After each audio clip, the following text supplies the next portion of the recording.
Oona, written by Kelly DiPucchio and illustrated by Raissa Figueroa.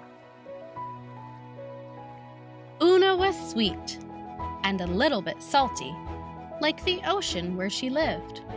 She was also brave and curious, like most treasure hunters. When Oona was just a baby, no bigger than a scallop, she chased a pearl into the mouth of a whale. Lucky for her, she popped right back out. As the years passed, Oona found bigger treasure and even bigger trouble. It's a good thing she has Otto. Oona rescued Otto from an oyster net when he was just a pup. She taught him tricks like sit, roll over, walrus, and her favorite, pufferfish. Oona and Otto searched for treasure nearly every day. They uncovered keys and coins and buttons and bottles. Sometimes they even found lost gold. And sometimes, lost glasses. But there was one special treasure Oona could never quite reach. The crown.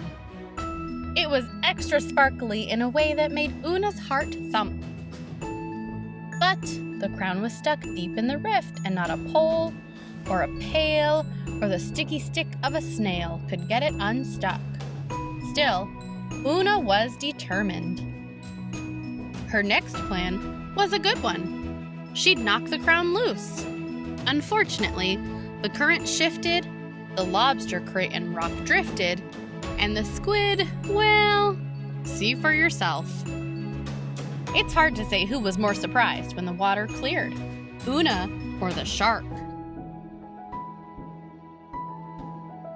Her third plan most definitely would have worked if the crabs hadn't been so crabby and the waves hadn't been so wavy. And if that long ship plank hadn't bumped her head hard before the greedy rift gobbled it up too. Poor Oona. This was getting personal. She shouted into the pit, "You can keep your dumb crown, I quit." Generally speaking, mermaids are not quitters, but at this point, one could hardly blame her. Instead of looking for treasure with Otto, Oona napped on the rocks with the sea lions. She drew pictures in the sand with the starfish, and she read from her favorite glass bottles with her land friends.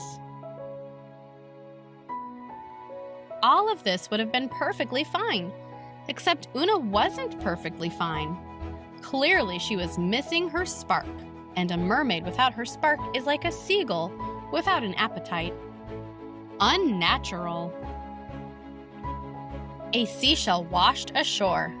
Oona studied it thoughtfully. It gave her an idea. She got right to work. The next day, Oona peered nervously into the rift. Why did it look so much deeper and scarier than she remembered? Otto pretended to be a narwhal, making Oona laugh. Admittedly, the new treasure hunting goggles she'd invented were funny looking, but they were also her best shot at reaching the crown. She dove to the bottom of the murky rift. That's when Oona noticed something she hadn't seen from above. A bridge. A bridge made from a crate, a rock, and the very same plank that had plunked her on the head. And it led straight to the crown. But what was that rumbling sound? It grew louder and louder. The ocean floor shook and the water around Oona churned into a thick stew of swirling sand and sea creatures. She couldn't see. She felt trapped. Would the hungry rift gobble her up too? Through the commotion, Oona could hear something else in the distance. It was faint but comforting and familiar. The whales. Oona sang along until the rumbling stopped and the water cleared. Finally, this was her chance. Oona held her breath. Ready, steady, aim! Clink! Hooray! We did Oona cheered, placing the crown on her best friend. "It really is beautiful," she gushed. "But these," Oona said excitedly, holding up her new goggles. "These are spectacular." Otto agreed, because sometimes the best treasure in the world isn't found. It's made. The end.